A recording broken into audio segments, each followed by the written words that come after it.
HBO continues its evil partnerships, and CES 2013 begins. It's Monday, January 7th, 2013, and this is iWake. I'm Tim Chaten, and this is what's going on in the Apple world today.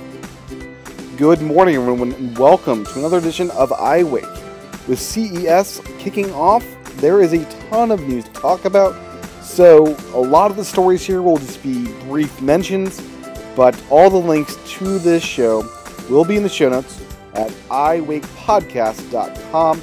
So if you're interested in something to talk about, more information is available through those links.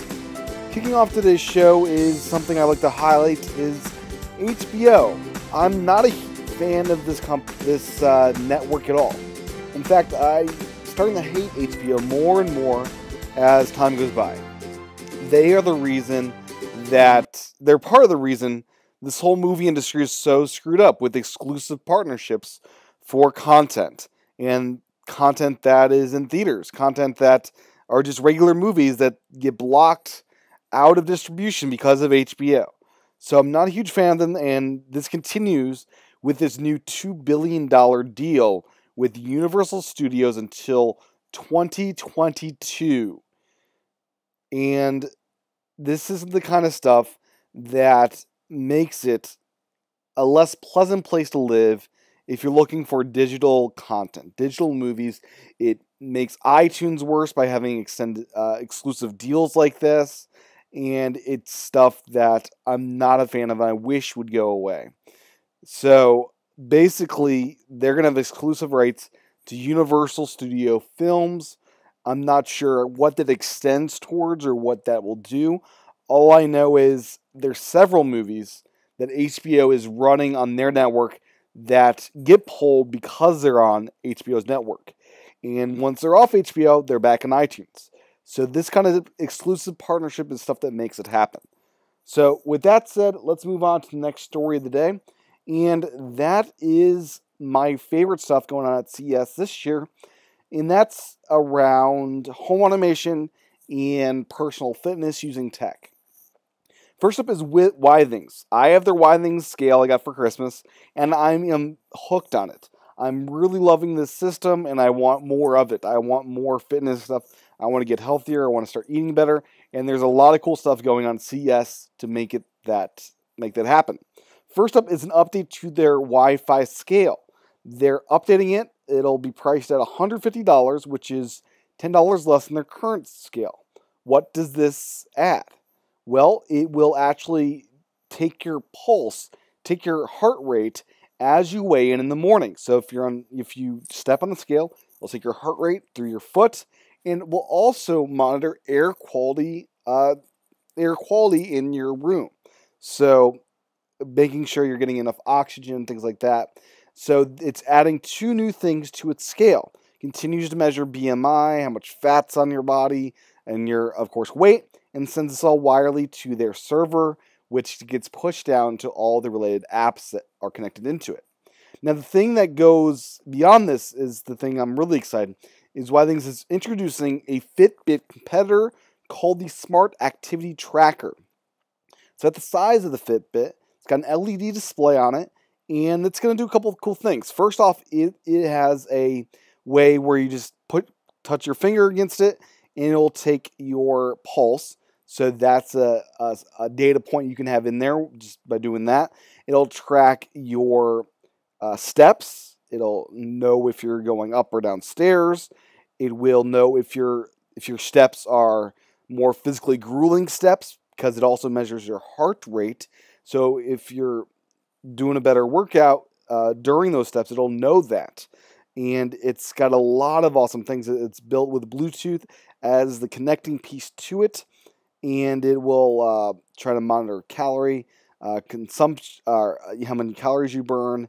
It'll actually monitor the quality of your sleep and all those things as well. So this is a pretty awesome system here. There is no price as of yet. It's rumored it'll be $150, but it could be as low as $100 when it debuts. So this is something I am very excited to get my hands on. I was initially looking at getting a Fitbit, but once I saw this, I said, I'm going to wait. It'll be coming out by the end of March, and I'm very excited. I was looking at a Fitbit, but this is clearly the way to go for me. I love the widening scale. I love having everything in the same app, so this will have all that data interconnected by the same company, and I think that is obviously, for me, the way to go. So next up today is the Belkin Wemo. They're expanding their product line. So Wemo is a home automation tool, and they're adding a light switch to the mix. So this will enable you to have Wemo control a light switch. So you basically replace a light bulb, replace your light switch, and you wire this thing into it. I'm not sure how easy that is or how hard that will be, but basically this will let you control any of the lights in your house connected by a switch. So this is something I'm really excited to try out. I'm curious how easy it is for renters as myself to use. And it's just another piece of Belkin trying to home automate our life. And I do use the Belkin Wemo. I do use the Philips Hues, and I use them in conjunction. So I'm excited to see how this will play a part in my home automation life.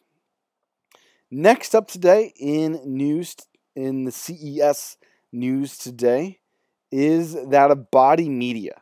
They have their version 2 of their core armband track, and it looks more comfortable, uses Bluetooth 4.0 to better connect to it, and it looks like a solid update for those looking for ways to track their exercises and things like that. More details in the show notes. The next up is a really intriguing product by Happy Labs. It's the Happy Fork. It's an electronic fork that is designed to monitor eating habits with built-in Bluetooth, capacitive sensor, and a vibration motor. It provides information about eating schedules and alerts users when they are eating too fast, and it's a pretty intriguing product. So the fork measures each movement from fork to plate, which is recorded as a fork serving. The fork monitors how long it takes to finish a meal, number of fork servings eaten per minute, and the interval between each fork serving. All this information is uploaded through USB or Bluetooth to an online dashboard. It's designed to work with their apps as well. It'll retail for $100 shipping second quarter of 2013. That's for the USB version. The Bluetooth version will ship during the third quarter of 2013. So probably in time for the holiday season next year, which is something I may be looking at getting because this is an intriguing product for sure. Next up, LaCie. They've got a big announcement with the 5 big Thunderbolt series, up to 20 terabyte capacity starting at $1,199.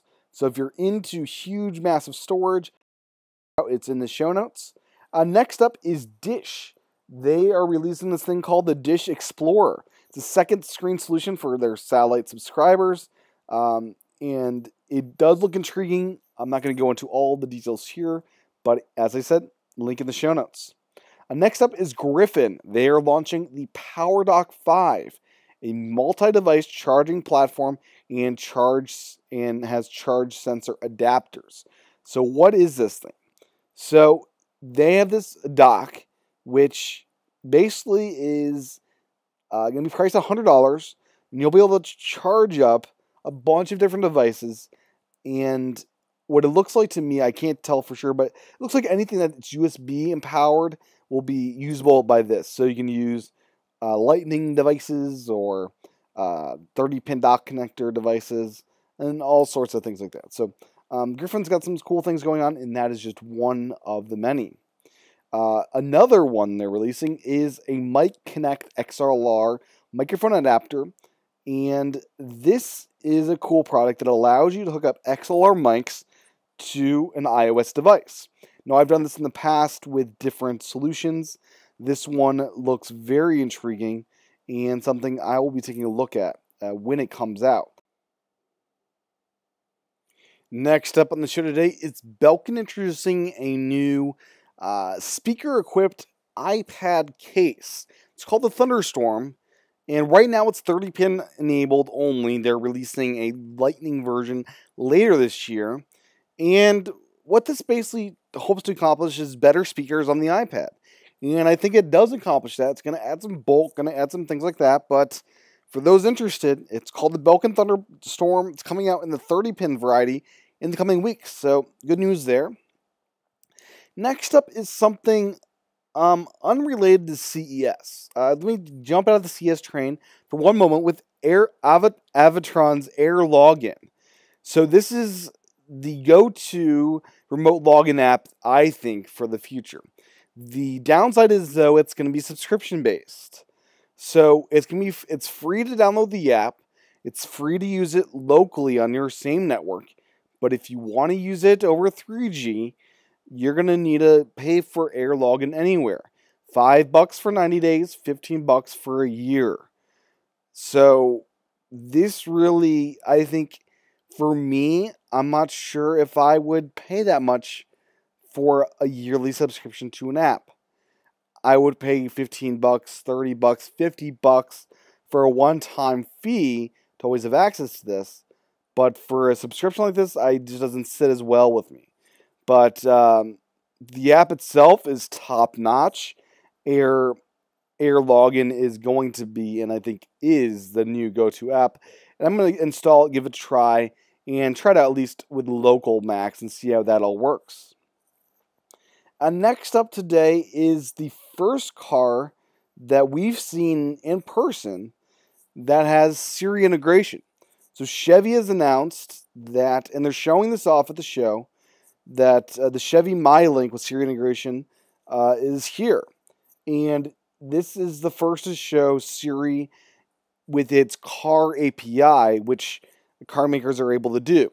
It'll give you answers to questions that you don't have to look at the screen for. So this is Siri hands-free. You don't have to look at the screen for it. And The Verge does a nice little write-up on how it all works, along with the video. So very cool stuff there. And I hope more cars come equipped with Siri. Last of the day is Behringer, the maker of the iNuke Boom. Well, they have nothing quite as ridiculous this year. Instead, they have the Omni Series AirPlay speakers and receiver amps. So if you're interested in some really nice quality speakers that are AirPlay enabled, this is a company to look at. Right now, they're priced at $250, $350, and so not incredibly expensive, but up there in price. More information about this is in the show notes at the link provided. So that will do us for today's podcast, today's show. Thank you for tuning in. As I mentioned, the show notes are available at iWakePodcast.com. I also do YouTube videos at youtube.com/TCHATEN. A new episode of iWake again went out just yesterday. An hour-long conversation with Alistair Jinks out there in New Zealand.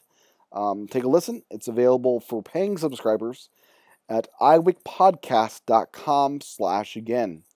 Thank you for tuning in and listening to today's show.